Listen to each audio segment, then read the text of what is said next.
All right, what up, Who That Nation? This is No Cap, No Filter Saints. I'm your host, Marley G, back at y'all. Another one. Got Marlon back, got B back. We're gonna get into this Saints and Seahawks preview. But before we get to that, man, I gotta get y'all opinions on what y'all thought about the 49ers game. I'm gonna let you go ahead on and go first, B. Like, what's your thoughts on everything that happened in the dome, falling to the 49ers and they fans just making that whole dome turn red? I'm gonna be honest with you, bro. I don't the fan involvement I could care less about because for the last 4 years the Saints that missed the playoffs, it looked like it's gonna be five straight. I could care less whether or not the 49ers took over an empty dome with a bad, that has a bad team that's gonna be playing in it. That's not my concern at all. I'm more concerned about the Saints keep finding ways to lose. And these were two very winnable games for them. Now I know they're young, I know they're inexperienced, I know they're still trying to figure out, exactly how to become a winning team. And I respect the fight that they have. No expectations was going on to this season, so it's not like I'm going to sit here and really complain about their idea. I mean, we did a prediction and we had them losing, to San Francisco and Arizona. In fact, I think Marlon didn't even have them win until like week 7, if I am mistaken, man. So it's a long ways out for as far as the outlook he had, and for myself, I was thinking maybe the Giants or Patriots might be their first win if they lucky. Mm. That being Yeah, said, man, I mean, I thought they fought. yeah, man. These past two games it just look like too little, too late when it comes to the second half. And it's good that you got a team that could fix any issues they had in the second half. But at the same time, you want to be a team that could play full quarters. Not just the last two. And when that happens, you get them type of results. Too little, too late. What you thought about what you seen Marlon out there? I thought they fought. I thought it was a good game. I gave Rattler, I gave him a B plus. I thought this was his best overall game. I thought he was one throw away from having an A. If he hit that throw to Olave, like that's an A game for him because that would have been 4 touchdowns. Like, so I thought it's another week to build on for him, which is good. Far as the fans, the 49ers, their fans travel, so I knew it was gonna be kind of like that. And the Saints and like they in a low spot right now, so I know that they saying all the tickets are sold out, but that's just people like vendors and shit buying it. But I thought that they fought. I think if depending on like how you came into the season, if you want them to like lose games, but you want them to be competitive and at least like entertaining throughout the game, I think the first 2 weeks have gone perfectly. Um, like they're competitive. They a bad team, but they're competitive and entertaining, which is like all you can ask for out of a bad team. You don't want them to just come out there and just land on their backs. So I think that they've been solid for the most part. I think a lot of times you just see like, they just got deficiencies, they missing they missing like another pass catcher. They missing obviously stuff on the O line. Defense, they missing shit everywhere. But like I think that they're not a good team, but they've been competitive. And that's all you can ask for. Mhm. Well, you say they missing a pass catcher. I think when we get Valet more involved and Trey Palmer, he supposed to be coming back soon. I think we'll have some pass catchers to work with. But you mentioned the Olavi pass that Spencer didn't hit, and it could have been an A. To me, Olave was wide open. Yeah, he had to kind of turn his body, but it hit him dead in his hands. And I think those are the type of plays that separates him from being that I'm top not gonna tier. lie, Maul, if you watch the all 22, it only hit one hand. That's why they didn't deem it a drop. It did. Yeah, if you watch the all 22 and do like a freeze frame, he was like it hit the back hand, but he couldn't get the second hand on it. Like it was just a miss. That's why I said that like if he would have got that play, I would have had him as an A because I I thought gotta that look was at his that one again. miss. I You gotta got look at that again. I it's could have hard to sworn I freeze see it. him turn back like this, had it in both his hands He and drop. nah, he turned, but only one got it. That's why they didn't deem it a drop. That's why like it was just they just deemed it like a miss. But I do think like I think when Olave took that concussion last year, I think that probably like capped his ceiling. But I think the Saints again, if you was gonna make him one of your receivers, I think they failed in this a long time ago. You gotta like actually build out that room. My personal opinion, they held on to Mike Thomas too long. Mike was supposed to be a part when he got drafted. It was supposed to be like a duo with Olave eventually taking over, and we basically never had Mike. We had 2 games of a good Mike, but the 2023 Mike, he was a shell of himself, and then they didn't build the rest of the room, and then the tight end room is whatever. So I don't know, but I think he's a good player, and I hope he gets paid. I don't think. I think if you ask me, that he'll probably want to leave and go somewhere else. But I mean, I know he's gonna get some money, which is all I like certain players, and I want all the young black players to get paid. So I just hope he get his money and be able to continue his career, whether it's here or elsewhere. You throw that same ball in that same type of frame to Steve Smith, T.Y. Hilton, even a Christian McCaffrey, and he's not even a receiver. I think they still catch that pass. That's just me. And I just Man, you had got to on watch Twitter. that all 22, man. I'm telling I'm you. gonna go look at it. I'm gonna go look at it. But even besides that, I was just saying, like, had this dude ever dominated a game that we won and say he put the offense on his back? And I don't want to hear about the no quarterback. We seen our receivers go out there with Joe Smooths and just average Joe quarterbacks and just go out there and ball out regardless of the fact. Like, what's your take on Olave right now? You think a lot of the criticisms he's getting right now is just due, or do you think that he is what he is and he's just a good solid player, but he's not a number one? I think it's a combination of both. I think both of y'all make great points on why he is and why he isn't, and that's the problem with Olave. It's the idea of he's one of those guys that he has all the talent in the world to be a game breaker, but for whatever reason, it just never all comes together for him. And whether that be due to the injuries, whether that be quarterback play, or whether it be his own, inefficiencies, man, it's the idea of Olave should be on paper, he should be a lot better than what he's shown. I agree with Maul on the idea of, yeah, I understand that, it wasn't a perfect throw. I understand that, the ball only hit one hand, all of that. But I kind of agree with Maul in the idea of a number one wide receiver makes that catch. Hell, I'd be willing to put it that maybe even Shaheed makes that catch. And I think that's the problem with Olave. It's like you have another dude just like him to compare to him.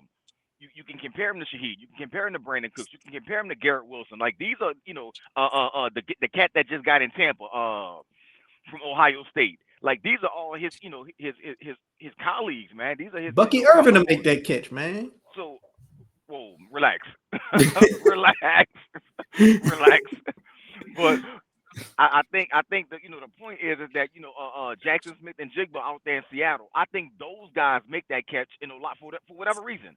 Olave doesn't, and I think in order for him to take the next step, he's gonna have to start making that type of catch. He's gonna have to start dominating games because I'm with Maul, man. I ain't seen him dominate a game yet, like none. Not dominate. Play well, yeah. Dominate, no. Like Olave is one of the fastest dudes on the field, and he is a precise route runner. He should be a hell of a lot better than what he is. And he no longer. It's like at some point it's gonna have to stop being, oh, I ain't got a quarterback. Like, come on, bro. Again, agreeing with Maul. There's a lot of wide receivers out there that they just getting their numbers, even though they don't have the best of quarterbacks. Trevor Lawrence was supposed to be a generational talent. It didn't stop Brian Thomas Jr. from going out there and playing ball. And Trevor Lawrence ain't been shit compared, like not no generational talent, no. So for me, Olave got to step up, man. It's because I'm with Marlon on this one. I want to see him get paid. I just don't want to see the Saints do it because I think he's fool's gold. He ain't never gonna be a number one, never. I think he'd be a damn good number two, but he ain't I never gonna don't, be a number one. Me personally, I don't think that it's a lot of number one receivers in the league. I think it's less than 15. I only have about 11. My personal rank, I got like 12 dudes as a number one. I don't have Garrett Wilson as a one. I don't have a lot of dudes as a one. I think he fall in that category. They really good players though, but we talking like pure ones. I think some dudes get the label of a one. Like I don't think it's a lot of cornerback ones in the league. I don't think it's a lot of wide receiver ones. I think he's a good player though. I like good players, but me personally, I think that he would rather if you ask him right now, he'll probably I think if you ask me personally how he felt about playing here, I think he probably wanted out since that last concussion. And I don't think that got nothing to do with Rattler or anything like that. That was just probably like the writing on the wall for him. That's just my personal opinion on like the whole thing. But Well, did again, you like did you see the what you said, interview? Did you see the interview? A lot of people had speculated because he said something along the lines of, "Yeah, that's the first of many." He said something when it comes to Oh those. no, I think he was talking about the I think he was talking about like anytime off of his like injury history, anytime like if he take a hard hit, the first thing that they're gonna have to do, especially off of his last season, they're gonna have to check him out just to make sure he cool. Because like when Mm, you take full concussions, you just even a hit to the chest might have to get checked like for a concussion because like your body just more susceptible when you take one concussion and then you take a repeated one and then you take two more beyond that point in like a short time span, your body just end up you more susceptible to a concussion than like any other person. So like a guy like a I can name like Tua Olave, Denzel Ward, they just if they get hit a certain way, you actually have to check them out because they got the concussion history just it's that level. yeah, I see I what you're agree with saying. that. Before we get off of Olave, this is what I know. Marlon kind of gave his rundown on them having number ones and who is and who isn't determination on how good of a player you have. If you were asked to sit down and name your top 10, top 15, top 20, and at a particular position, how long will it take before you get to a Saints player in that very position? So if we're gonna name, left tackles, how long would it be before we got to Kelvin Banks on the list? How many other left tackles would you pick ahead of him? And when you I, start doing it like that, that's what makes me feel like Olave ain't that dude because I'm gonna name a bunch of wide receivers, a bunch of them before I say Chris Olave's name, and I mean I'm talking about maybe 20 or 30 before I even get to Olave. I That probably ain't have him good. around. I probably have him around before last year. I probably would have had him like 19, but that concussion thing and then him not playing with it or him not playing with the concussion, he basically played 6 games and had like multiple concussions. That probably took him to around like the 23 through like 27 range. So I have him somewhere like that. Like I don't think again, I don't think a lot of people wide receiver ones. Like I don't think DK Metcalf's a wide receiver one. I think that Sling. he's not. He's not. You can go watch the past game this week. He ain't a wide receiver one. He just looked like it.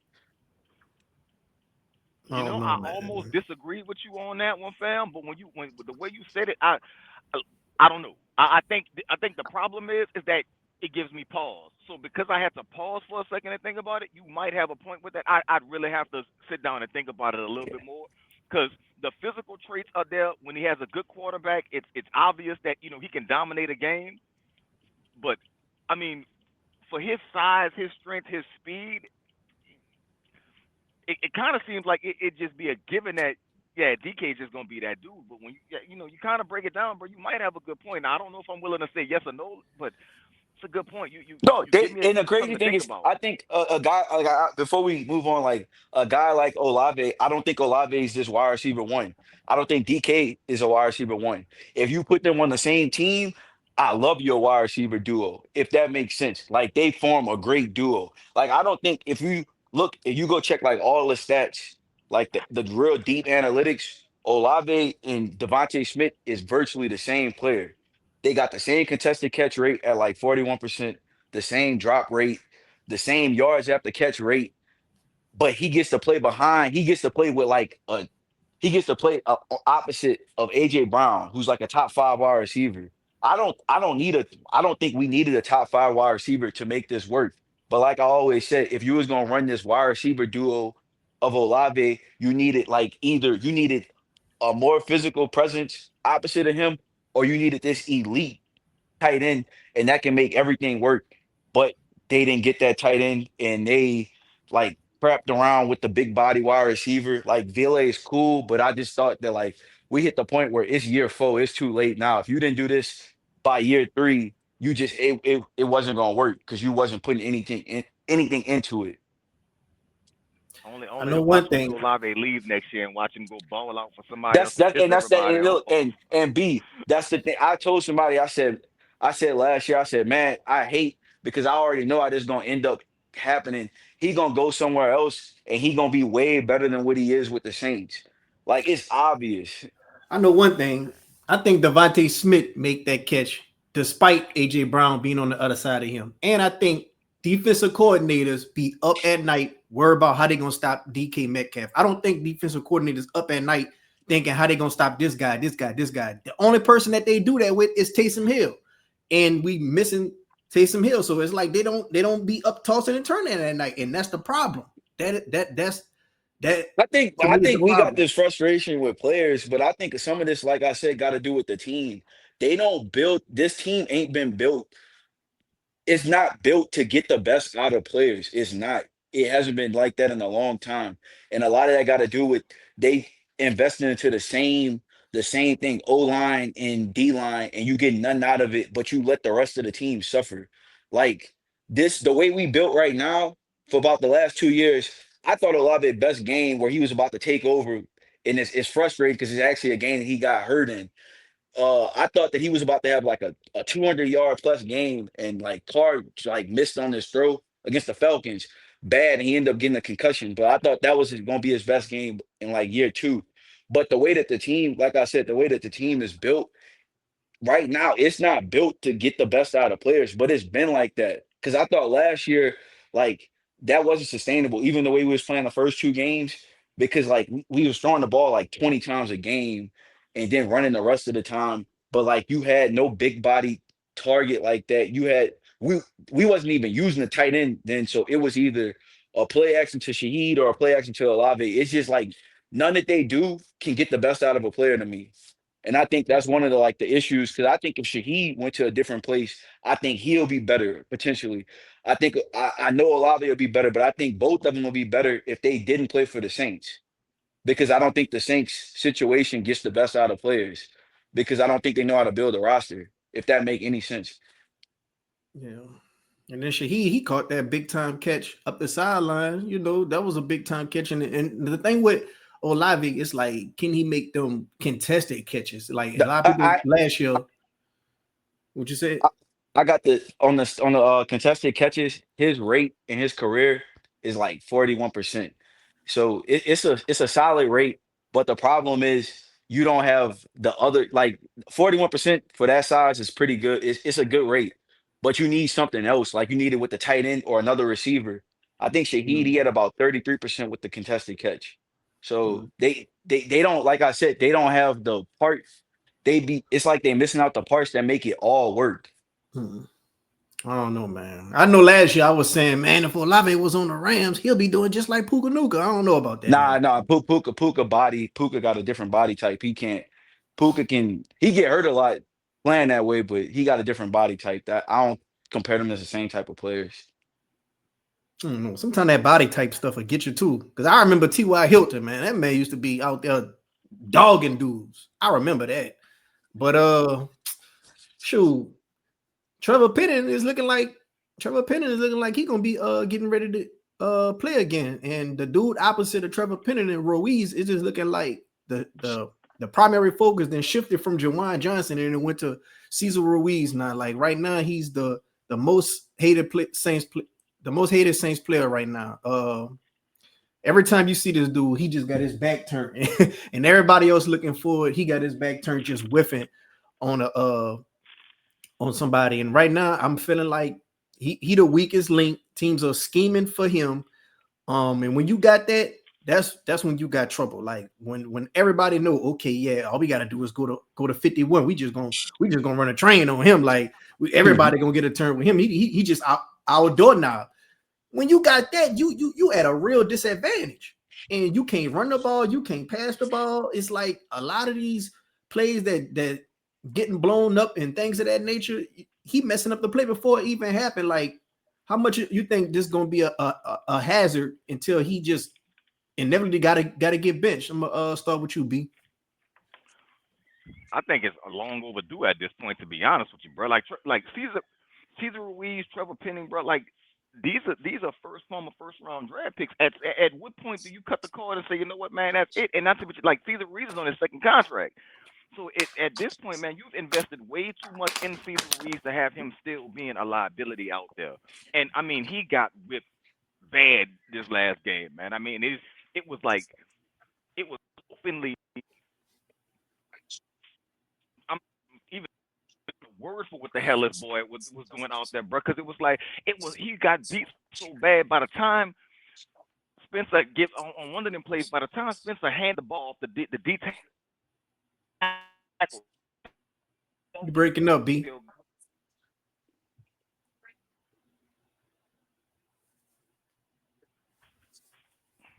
Was I breaking up, bro? Yeah, you was breaking up. Yeah, he was breaking up. All right. Hopefully it's a little better now. But man, yeah, bro, like dude, man, like the D tackle was taking a handoff from Spencer and Met Elvin in the backfield, bro. You can't have that when you got a former first round draft pick right there. That should never happen. That's unacceptable.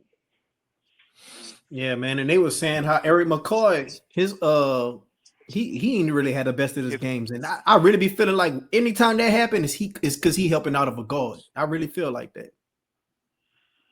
I think Eric, man, like this is the crazy thing when you look at some of those like PFF grades and all of these other stat geeks that come out there, man.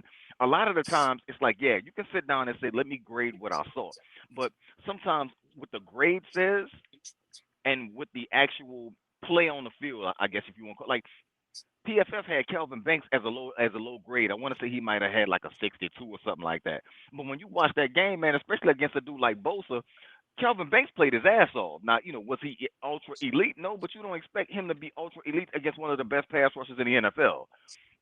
Not as a rookie starting his second game. But I still watched Kelvin Banks and I was like, you know what? I'm not worried about him and his growth and development. Tallahassee Fuaga was graded better than anybody else on the O line when you look at PFF. Good for him. But when I watched him play, I realized that even though he had a bum leg out there and he was playing his best, he still was he's settling into the right tackle position again, but he still ain't there yet. And maybe it's the injury. But other than that, man, like I don't pay attention to PFF. I know a lot of people use them as like they rule book and they Bible, man. I ain't one of them people.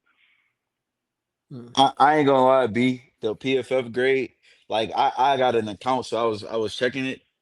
Even though Banks was the second lowest, it wasn't like it they have like a color tier. His color was in like the orange, which mean he wasn't the best, but he wasn't the worst. The thing with Ruiz, every time he grade, he always in the red. Like he by far the lowest each week, especially the first 2 weeks so far. But like, it's like, bro, how do you not block anything? Like even on that the play after when Rattler had threw the pass to Olave in the second down, and the next play, like they put Nick Bosa over Ruiz. He didn't even touch him. He just like let him go free. Like he literally, you got backups. You got a fifth round quarterback playing with another backup lineman. And the worst player by far on the field is a first round guard that you paid for no reason.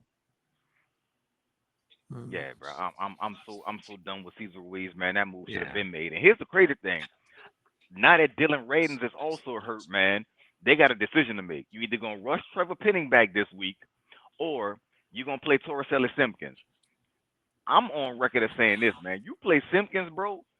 I don't think Penning or Radins will ever see the field again after that, unless you move Penning to the right side and you bench Ruiz. Yeah, I think part of the game plan this week is gonna be they got their best two players as defensive tackles. It's just we just gonna choose Ruiz every time, I whichever would. time you want him. Yeah, Now, since we already paid him, y'all think it'll just be smart to just put him at his natural position at center and just let him be the backup to Eric Nope. McCoy, especially with nah, McCoy? you Nope. get rid of You can't pay him that. to be. You can't pay him. You can't give him the money you're giving him, making him a backup, and you're not Okay. gonna move McCoy. So unless Eric get hurt, and I mean if Eric gets hurt, that's a lot going down the drain right there. But if Eric don't get hurt, then no, you can't do anything with Ruiz. Now if Eric gets hurt, you might want to move Caesar back to center. But to be honest, bro, I just think he a lost cause at this point. And maybe I'm wrong. Maybe he should have been playing center all along and not guard. I don't know why Sean Payton made that move, but it's like it's how do you look at the move Sean Payton made realistically? Because you look at Eric McCoy, he's an All Pro center. You look at Cesar Ruiz, he's a bust as a guard. If you make that switch, like, can you really blame Sean Payton for saying I trust Eric McCoy at center? Because the move worked. At the same time, you got to look at Sean and also say, yeah, but Trevor Penning is a bust as a guard. So you're splitting it on this one. Mhm. Uh, B. Spencer Rattler, man, he's been playing well. A lot of people are, you know, surprised at how well he's been playing, even though we losing the games. But a lot of people all agree he's not the person losing us the games, unless you just a real unbiased person and you just want to see Shuck out there. But other than that, um, let's just say he keeps playing well, and let's just say it get to like week 6 and we still 0-6. Should week 7 we just go ahead on and put Shuck out there just to see what we got, or I promise. just or if it ain't Because broke, yeah, my bad, bro. I apologize. I ain't mean to cut your knowledge. Go ahead, ask the question, Fran. or if it ain't broke, don't fix it. He playing well, even though we still losing. You can't just bench a guy for playing well. And another question, let's just say he plays well the whole season, but we win 5-6 games and we kind of out that running of, picking maybe the first or second best quarterback in the draft, but we could get the third or the fourth. Should we draft that quarterback and just, either flip Shuck or trade Shuck and just build our foundation with this new quarterback, or build our foundation with Spence Rattler, because Spence Rattler played well throughout the whole season? I would say this. First of all, I can't. I knew at some point we was gonna talk about Spencer, but I couldn't wait because I know they got a lot of wannabe Spencer haters out there punching the air right now. That literally his stats say he's a top 10 quarterback. So I mean, I know they punching air right now. Now, with that being said, it's the first 2 weeks of the season, and we saw how everything fell apart after week 3 last year. I would say, to answer your question before I kind of go on my little rant. To answer your question, I do think Spencer deserves to start. I think even if he gets past week 6, as long as he's not the reason you're losing games, he should continue to start. And the reason why I said that is because, one, you should never diminish his skill set, because the team as a whole can't win. That's not on him. And secondly, the minute you do that, and we talked about it last time I was on the program, the minute you do that, you signal to every veteran in that locker room and every player in that locker room, season over, we give up. Because why else would you make a switch to Shuck if it ain't Rattler that's causing you the game? So with that being said, no, you can't do that. And as far as the other question you asked about building for the future versus a draft pick, I would say this. One, we all know Mickey Loomis is wild enough to say, you know what, if I'm in a top 5, but I can't get one of them top 3 quarterbacks, Mickey will trade up to go get him. So I don't think there's a such thing as Mickey being out of the running for one of the top quarterbacks if that's what he wants. The problem is none of those top quarterbacks that we had going into the season look like the top quarterbacks we thought going into the season. Now if that changes, different story. But I would say, as far as next year is concerned, I think you don't build around Rattler, and I think that's a question I was asked recently too. Do you build around Rattler? No, you absolutely don't build around Rattler unless he starts to click and starts to look like Dak Prescott. And the comparison I made to him was Baker Mayfield. If Spencer can look like Baker Mayfield, shit, by all means, go for it. But I don't think he's going to be that after year 2. And really, it's year 1 for him because he only played in 6 games last year. So technically, he hasn't even had a full year of NFL experience. So long-winded answer would be no. Don't build around Spence unless he absolutely clicks. It towards the end of the season, you can see something different. You still go for your quarterback of the future, but you let him have every opportunity to continue to be a bridge starter.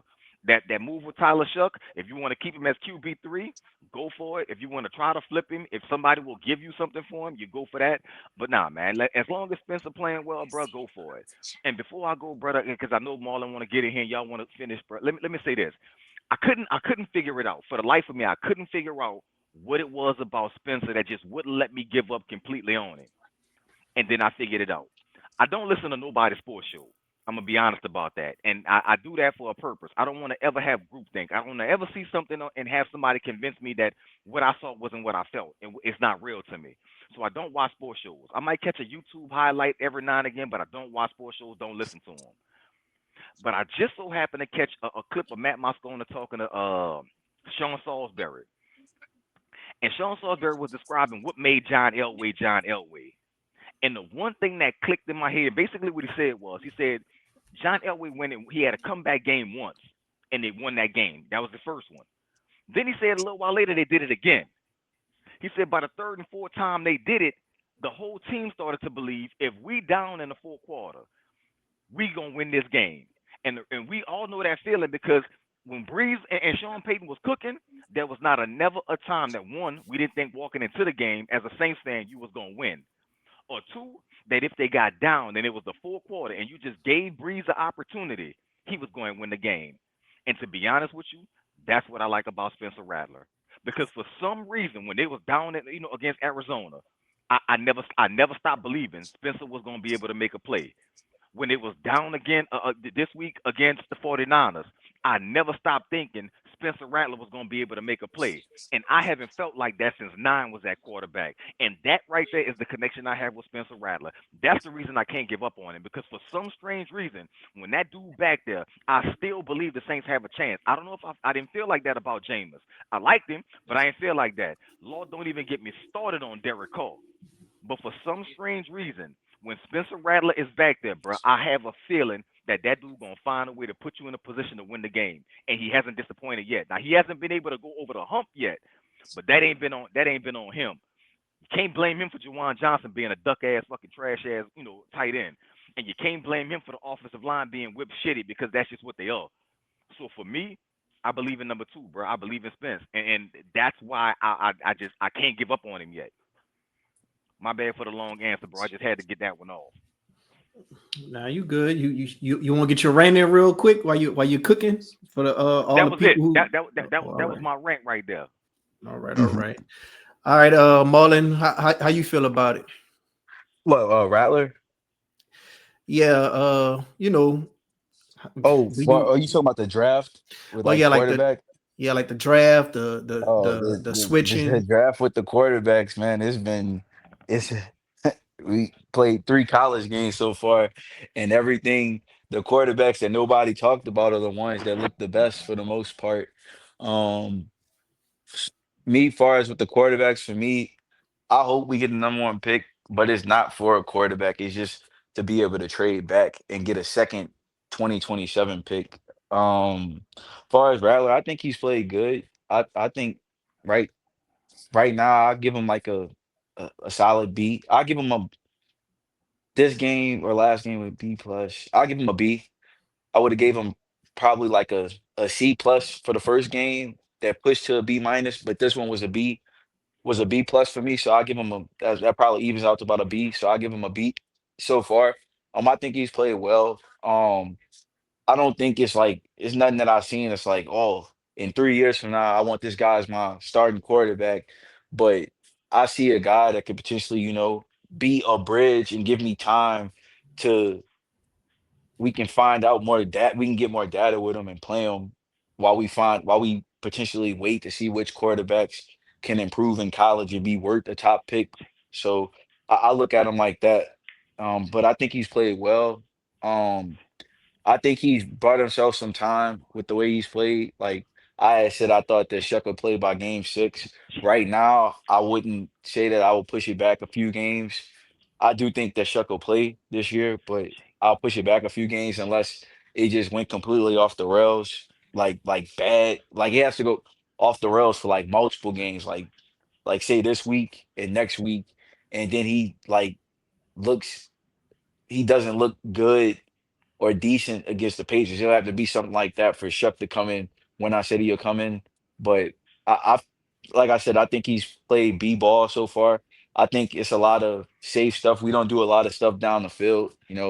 It's like a lot of speed outs and hitches, but I think he's taking care of the ball for the most part.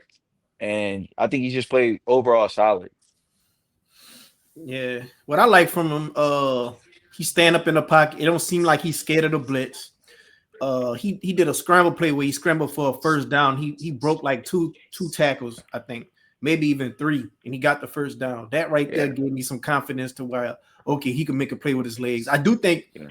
we need to get more plays like that involved where he can use his leg just so the defense can have another element of having something else to worry about because we lack so many other elements to have an attack on them. But I think Kellen Moore, he definitely gotta, add that into the arsenal with Spence doing bootleg play actions and stuff like that to where he could use his legs. The only knock I will give on Spencer, he kind of missed some easy throws sometimes. Like sometimes the throw is there and he could, put it on the receiver more accurately. But other than that, I just think, he been solid for the most part.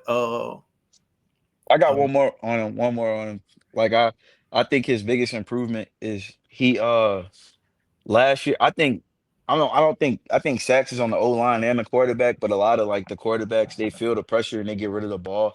I think he's not taking sacks this year, and that's his biggest improvement is the not taking sacks. And like I said, I think probably how you said ball placement, I'll probably say that's the next thing because he's a small quarterback, so like the ball placement gotta he's like Drew Brees size, so with a quarterback like that, you have to be accurate. And he's not like some athlete like Kyler Murray or Russell Wilson was when they first got into the league. So he's not that level of athlete, and he's a small guy. So he has to be like his accuracy has like he has to hit those throws. Like he got to hit that throw, the throw in the first quarter to Olave. That throw to Elvin, you got to put that out. You can't. That's Fred Warner right there. That's a Hall of Famer. Like you gotta put that ball in front of Elvin. If you put that in front of him, that's probably not a fumble. So it's just that's the next step. Like if he can get that step, then we can possibly start talking. But that's the probably the biggest thing that he got to overcome is just ball placement because a small quarterback got to be accurate. All right. So we're going on the road to Seattle. We're gonna have to go meet the Seattle Seahawks in the 12th man. On the West Coast, in a hostile environment. B, what challenges the Seahawks present to the Saints, and what you think the Saints got to do to counteract those challenges to come up out of there with a win? I mean, I think it's what Marlon said earlier. It's the fact that you have a struggling offensive line that's going to be down, players yet again, and you got to go up against a Seahawks team that one of their strengths is their defensive line. I also think the Saints, they much improved last year. I mean, sorry, last game against the run. But I think that's another challenge that they have to prove they can be consistent in stopping the run because the two-headed monster of Shaw Burnett and Walker are going to be coming right at them all over again this week. So I mean, if they can find a way to kind of plug the holes along the offensive line and they can find a way to slow down that rushing attack of Seattle, they give themselves more of a chance to win. I actually think this is probably going to be as far as a game in which they shouldn't win going up to Seattle to travel, maybe that foxhole mentality might kick in, and maybe they'll be able to play a little bit tougher, and maybe they could squeak one out. I doubt it, but I think that's what we'll see more of this time around, man. I think like I kind of call the 49 a game, and I'm gonna call it this one too. I think the Saints gonna play them tough, but I think they'll find a way yet again to lose this game, and I don't think it's gonna be to any fault of their own. If there's any way the Saints can win this game, I would say you got to fight fire with fire. You got to line up. You got to use a four-headed monster. Damn the three-headed monster. Use four. What do I mean by four? Use Alvin Kamara. Use Kendra Miller. Use Devin Neal, and you use Cooks slash Rashid slash Spencer slash Olave, Bayless Jones Jr. Find one of those dudes and put some more creativity in your playbook. Have it on the jet sweep. Have one of those little fast wide receivers take the ball out of the backfield and try to get upfield or some type of misdirection. I think you got to run the ball this game because when the Saints run the ball, they're most successful. Alvin, they was damn near averaging like 7 yards a pop at one point with Alvin, man, and they went away from the run. And they didn't have to. I think they abandoned it too early in both games. I think if they can stick with the run and try to make the game like I'd rather the Saints win ugly than to lose like they have the past 2 weeks. Now, do I think they're gonna win? Absolutely not. Heavens no. But I do think there's a point to it to where they can make the game competitive if they just run the ball out, bleed the clock. I don't give a damn if Seattle have the ball for 12 minutes and the Saints control the clock and they're only able to score 9 points. Win a 9-3 game if that's what you have to do, but run the ball. Use everybody at your disposal. Keep running until you wear Seattle down and give yourself a chance to win it at the end. But Group is gonna miss the fucking kick, so what does it matter? What you got, Marlon? What you think? I think they probably lose this game. I just hope that they can potentially keep it close. I don't think they get like blown out or nothing, but I do think that this can be like a 10-point game, like a say like a 30-20 game, something like that. Like they score two field goals and two touchdowns, but Seattle might score like 31 or something. I think it can be like that type of game. Um, I just look at like I just think Ruiz gonna get killed, man. Mm, And like I think he's such a liability that can ruin anything. And then like I think that defense got a chance to be like really really good. So I think this one of the better defenses that we playing. And they got a better defense than the 49ers? yeah, Hmm. I in my opinion, I think that they'll have a better defense than the 49ers. I think the 49ers got the two best players. I just think that this one is like a really good unit, Hmm. especially if They they get they like the worst player on their defense is Tyreek Woolen. That's the worst player on their defense because he might suck now, but like see they the have only a thing I see that I'm sorry, Marlon, you my bad. I just you want got to it, you add this got to it, you your got it. point, bro. The only thing I want to say about that is the only thing that could be the same saving grace based on what Marlon was bringing out is the Seattle defense don't have a Fred Warner. They that's what they lacking, and I think that may be the only saving grace for the Saints is that they ain't got one of them out there. So That's that all I'm means gonna Yeah, say, man. Alvin. My bad to cut your they knowledge. So that means yeah they Alvin said could cook then. they secondary. Now they got a good linebacker though, but they just don't have a Fred Warner type of linebacker. But they linebacker, he a good player. They just don't have that. They got better safeties. They got better. They got this corner. He undrafted, but he's playing really good right now. Um, Devin Witherspoon may play, and he playing the slot a lot. But like they don't they got a good defense, man, and they got a good defense and it's coached well too. Like they do a lot of exotic stuff. Like I said, the worst player on their defense was the corner that everybody liked 3 years ago, or two and 3 years ago, Tyreek Woolen. Well, who we got to worry about on the offense? Um, JSN, the run. I think they're gonna try to run the ball a lot though, but JSN is that yeah. Hmm. JSN, he's starting to make a jump. But JSN, and then I don't know. Last week, the first week it was Zach Charbonnet. Last week it was Kenneth Walker. But they gonna play both of them, and they gonna run the ball a lot. And we ain't talk about our defense yet. I thought our defense. I thought we seen like when I said you did the predictions earlier, like in the season. I said I thought the Saints defense really not that good. They was just playing against quarterbacks in the competition. I think last week we saw the Saints defense ain't good. They just play. They played quarterbacks in training camp that was in the competition, so that's what made people talk it up like, oh, this can be like a sneaky good defense. This defense ain't good. It ain't shit. Like they got holes everywhere. They can't rush the passer. They don't get pressure. Like I think they have the lowest pressure. Like if they get a sack, it's either they get a sack or that's it. If they don't get a sack, and then the quarterback gonna have a bunch of time. And I think that's like through 2 weeks, what I really learned is the Saints offense ain't in the worst shape. Like they need if you told me the Saints acquired if the Saints had the same wide receiver room with Vele getting more snaps and they acquired an elite tight end, I'd be like, oh, that's a good pass catching unit. Like I can see even with the offensive line, if you told me the Saints had a solid guard that can replace Ruiz, I'd be like, oh, I can see the potential with the Saints, offensively. Even with a with Spencer Rattler playing in the fifth round. With the defense, bro, I don't see anything. The best player on the defense is surprisingly, he looked really good the first 2 weeks is Demario.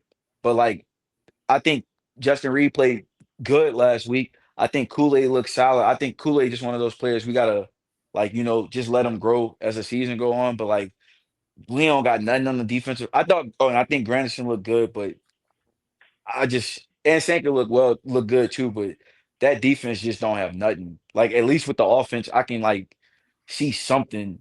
They punching above their weight class, in my opinion. The defense just like they not good, and then they not really like punching above the weight class either. And I think that's gonna be some of the issues that I see. Hmm. I think, man, to kind of piggyback off of what Marlon was saying, man. I think Reed is going to Reed is more of a help defender. You know what I'm saying? He's not he ain't gonna be Herb Jones. He ain't going out there and lock up no tight ends. He's more of a help defender.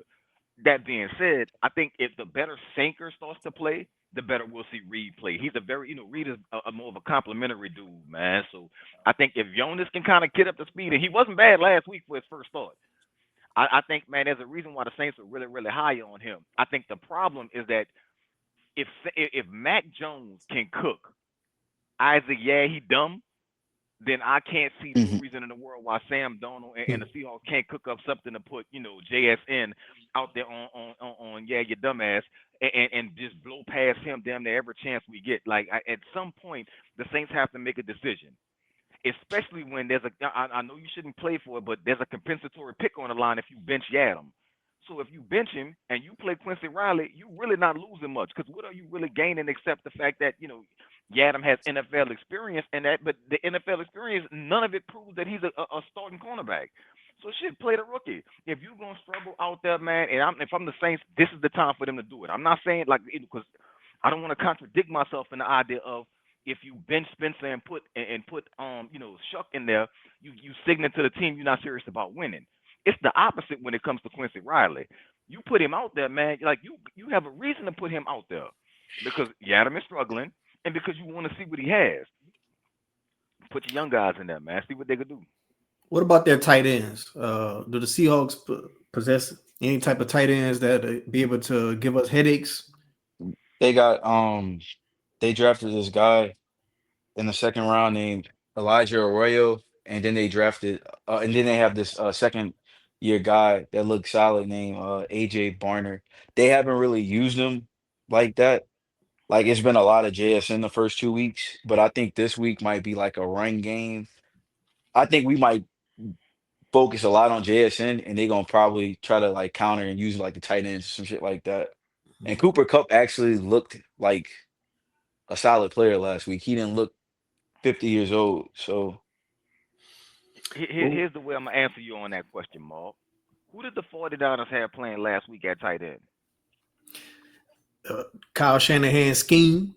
Exactly. That's exactly the way I say it. It don't matter if they got a good tight end or a bad tight end. The Saints don't have a tight end either, so it's not about that. No, I think they'll if it's me, you, and Marlon out there, bro, we'll find a way to beat the Saints defense when it comes to tight end play because the seams are wide open.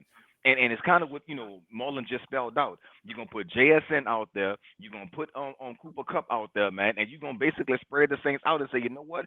Because you need to create pressure by using your 3-4 and using somebody like your Demario Davises and your Pete Werners. You gotta have them help because you don't have no pass rush. You're gonna leave somebody one on one down the seam with one of my better players. It doesn't look good for the Saints if that's the situation. So, what's our best bet to stopping JSN? Like, who should we put on him? Like, just line him up with Alante out there, line him up with Kool-Aid out there, double him. You I get a think you get he's a gonna baseball bat and you pop him on his fucking knee right before he come out the locker room. yeah, I think he's gonna line up all over because like last year he played a lot of slot. In the first 2 years he played a lot of slot, but now he's starting this year under like the Kubiak offense, he's playing a lot more outside. So like he's gonna line up everywhere. Damn, well, I know who I'm picking on my prize picks. Then, shit.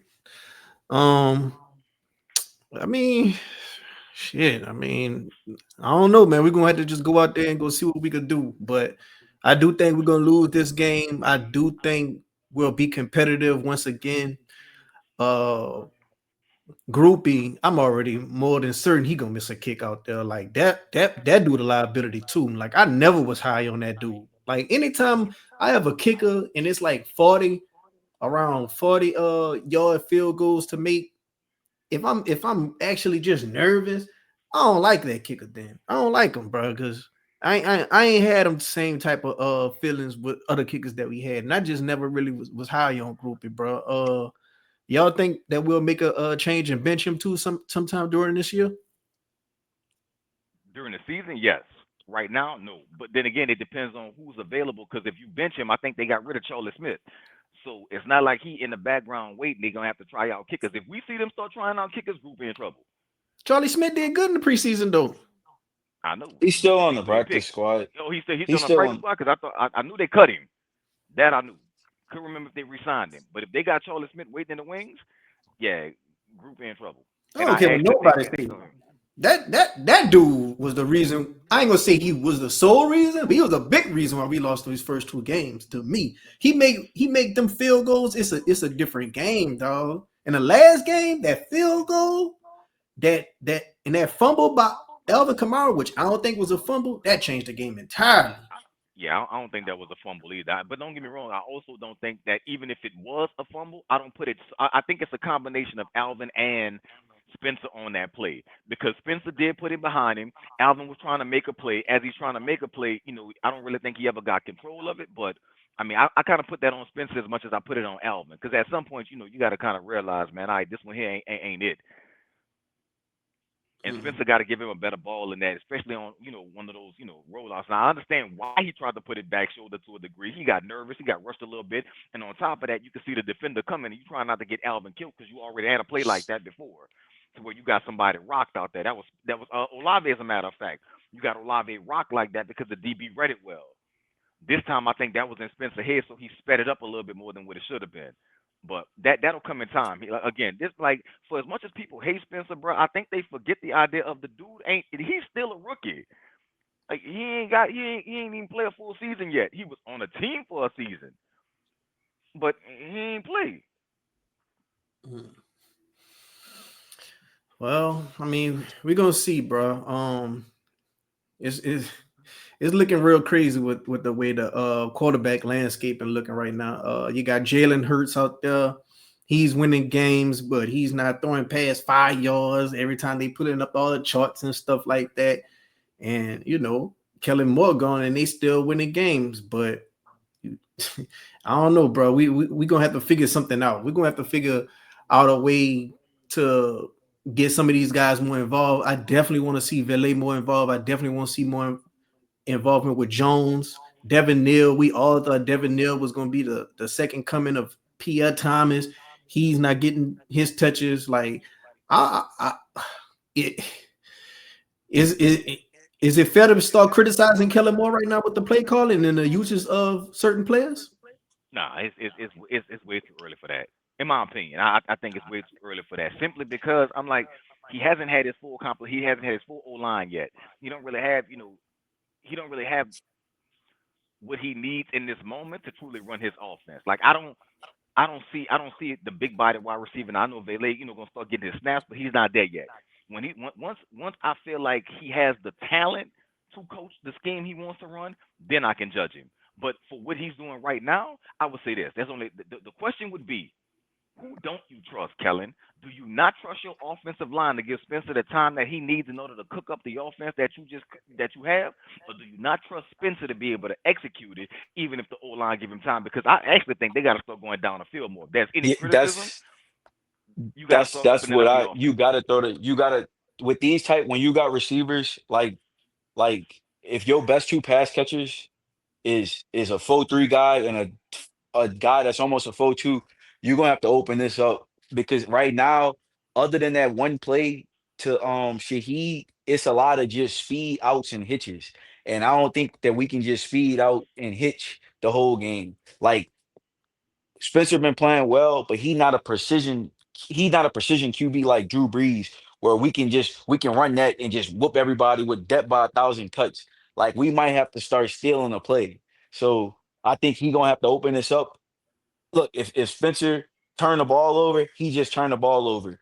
We this ain't no championship type of team anyway. But that's how you're gonna find out about him for real. Right now, he's been doing a good job. They've been doing well to manage the game, but eventually they're gonna have to open this up because we got these dudes at under 10 yards a catch. These dudes should be 14, 15 yards a catch, and they at like 9 and 10. We gotta open this up to just spread it out more.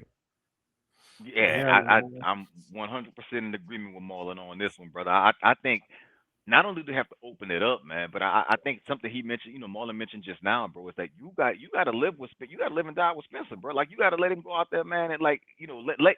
The problem is that Spencer is going to play tentative, and Kellen play calling has been a little bit tentative at times because it's the idea of Spencer knows you got somebody that you picked with the 40th pick sitting right behind him. If that was just Jake behind Spencer, I think he would gamble a little bit more. He would take it upon himself to say, you know what, I don't have to worry. But when you got the hand-picked successor, or the coach's hand-picked quarterback behind you, and everybody is telling you, man, that it's only a matter of time. It's not if, it's when Shuck is gonna start. Yeah, it makes him protect the ball more because he has that threat. But it also makes him hesitant to gamble a little bit more. The only time we see Spencer play fast and free is when they put him on a 2-minute offense because now I don't have to think. I could just react. I'm in control. And that's why I like that Kellen Moore is running tempo offense because when we see it, when he go to tempo offense, Spencer look like a totally different quarterback. And hopefully he can build off of this game because look, the 49ers was a hell of a test defensively for a young quarterback that's, again, making his eighth start and not having your, having your offensive line be hobbled and crippled out there. I think, man, if there's anything, I think if I'm the Saints, man, other than the fact that if they have any bad weather in Seattle, which I also think they're gonna run the ball, but I think at some point Spencer should have at least 4 shot plays in this game. Live with the results. Take 4 shots. Yeah. I don't want to see him get his legs more involved. I ain't comparing him to no Cam Newton. We all know Cam Newton was a beast, but I remember Cam Newton going out there and had that other element with his legs when he was out there with Ted Ginn and Philly Brown, and they was just bombs away. And you had to worry about these dudes going deep, and you had to worry about him running that thing. But All you need is a threat, bro. All they need is the threat. They just have to convince the defense that if they slip, Spencer will run for it. That's it. He don't have to be no damn Jalen Hurts. Just be a threat. That's why I think the ultimate comp to him is Baker. I think if Spencer can become Baker, the Saints got something. do we scheme our guys open? Like, do we do that? Like Shanahan and Sean McVay, do we scheme like Rashid and Olave open, or we just be like go win? I, I haven't seen a lot of schemes. No. I just been seeing a lot of hitches and outs, and I think that like Olave, he separate easy and Shaheed fast, so they can get open on that. But we haven't like I was telling this to my partner yesterday. We haven't run anything like down the field that even if it's like a 20-yard post, like I watched like teams run shit and they got like dudes wide open with nothing around them, and it's like plays down the field 20 yards. We haven't done none of that this year.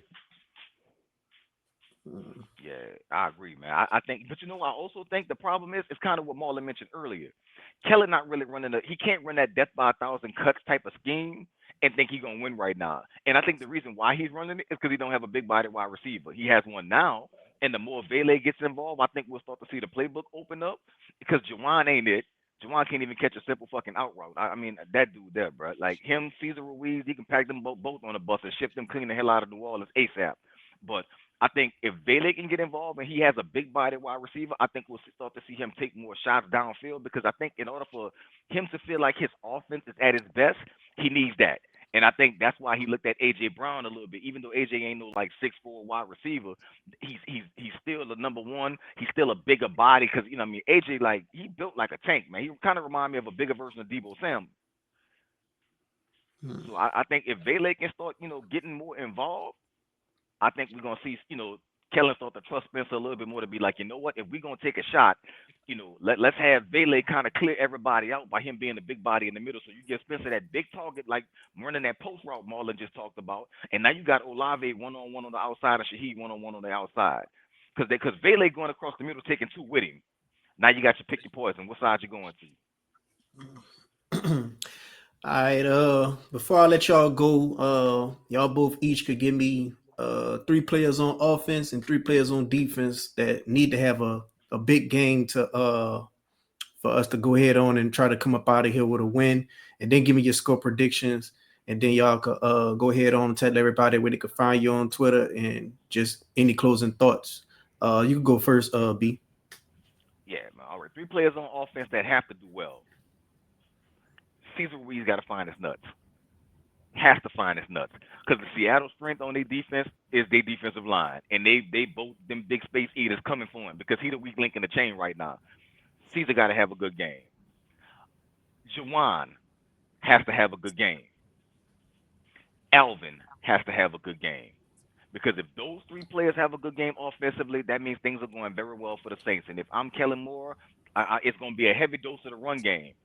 If that's the situation, then you need all 3 of those guys to step up because Jawan gonna have to block and then he gonna have to slide out in the flat and try to make some pick up some easy first downs. And I definitely think, man, that Alvin has to start being Saquon. He got to start being some of these dudes that Kellen and coach before, man, and start kind of. Don't get me wrong, he's showing that he still got it, but he ain't showing that he's like top 5 running back talent, and that's what Alvin has.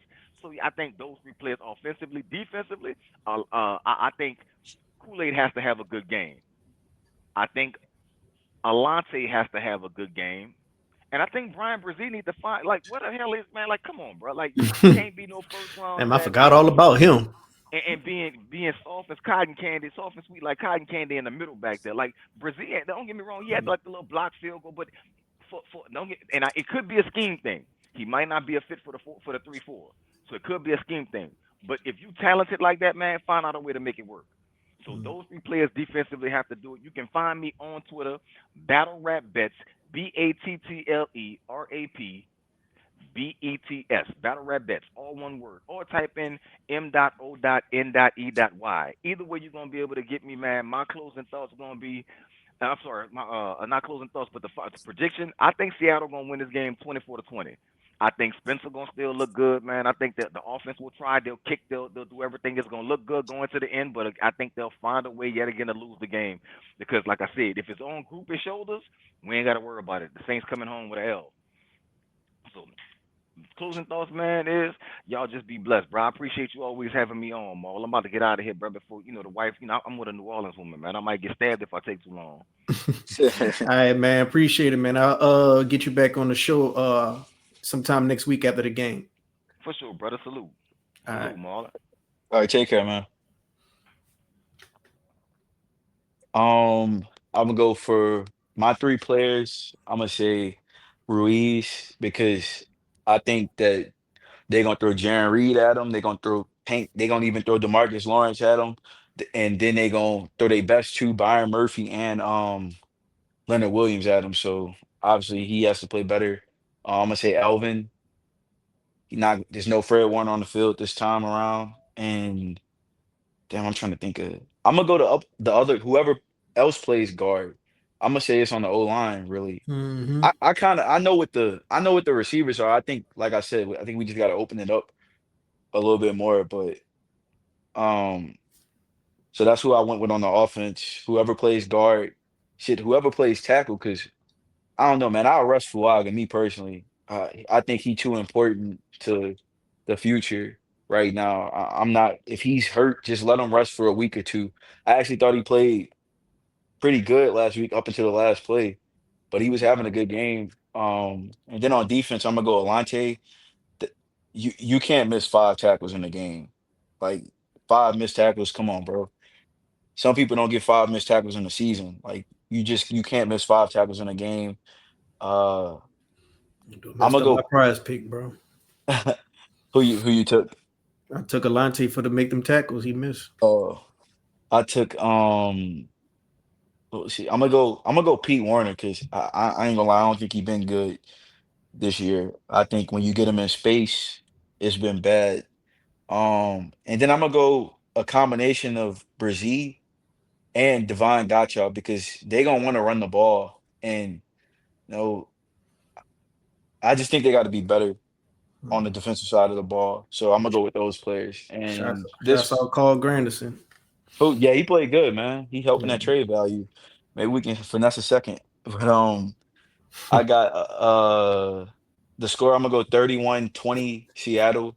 I think it's kind of close in the beginning, first half, like a 14-10 type of game. Then in the second half, I think they kind of pull away, and I think they beat us 17-10 in that half. But I think it's gonna be 31-20, but it's not gonna feel like a blowout. They just a better team, and I just think that's how it'll go. Okay, okay. You got any closing thoughts before you get up out of here and let the people know where they can find you at on Twitter? No closing thoughts. Just hopefully if we gonna lose games, just don't look like the Dolphins did in week one. That's all I'm gonna say. Yeah. And yeah, y'all can follow me on Twitter at ITSRAINEYDOE. It's Rainy Doe. And just giving a lot of sports takes, stuff like that. All right, man. Appreciate you for joining the show, man. All right, man. I'll be back. You take care. All right. Yeah, man. Shouts out to Marlon and shouts out to Brian for always coming in and joining the show. I'm gonna go ahead on and give mine to three players on offense for sure. Cesar Ruiz. Whoever's gonna be left guard. I think that is so important to the offense right now, especially when it comes to Kellen Moore's play calling. You're gonna need that offensive line to go out there and block Um, Another guy I want to see Olave. Olave got to step up and have him a good game. He's supposed to be the star of this team. He got to go out there and go have a good game. I trust Alvin Kamara more than I trust Olave. I trust Spencer Rattler more than I trust Olave right now. So I think Olave got to go out there and go ball out. On defense, I'm gonna go Brian Brzee. He needs to step it up. I'm going to go Alante. He needs to step it up, and I'm gonna go Kool-Aid. He needs to step it up. Everybody else, they kind of been playing solid, or kind of been playing on par with what I think they are. But those guys, if those guys can step it up, I think we'll have a good chance to win. As far as the score, I think the score gonna be. I see this as 24-17. Hawks win. Hopefully we could just be competitive the whole game. Hopefully we could come out there with a win. I want to see some good play calling from Kellen Moore. Groupie, he damn sure got to make his kicks. Pete Werner could damn sure step up his play when it comes to the pass. He could damn sure step up his play when it comes to just stopping whoever he's guarding, as far as when it comes to any play actions or any post routes, things of that nature. But yeah, man, it's gonna be a fun game. I do believe it's 3:00 game. It's gonna be in the It's gonna be in the evening time. So I'm ready. I'm ready to see what we got for these people, and I'm ready to see any type of growth Spencer Rattler can showcase. But until then, until next time, y'all, I'm gonna be up out of here. Who that? And peace.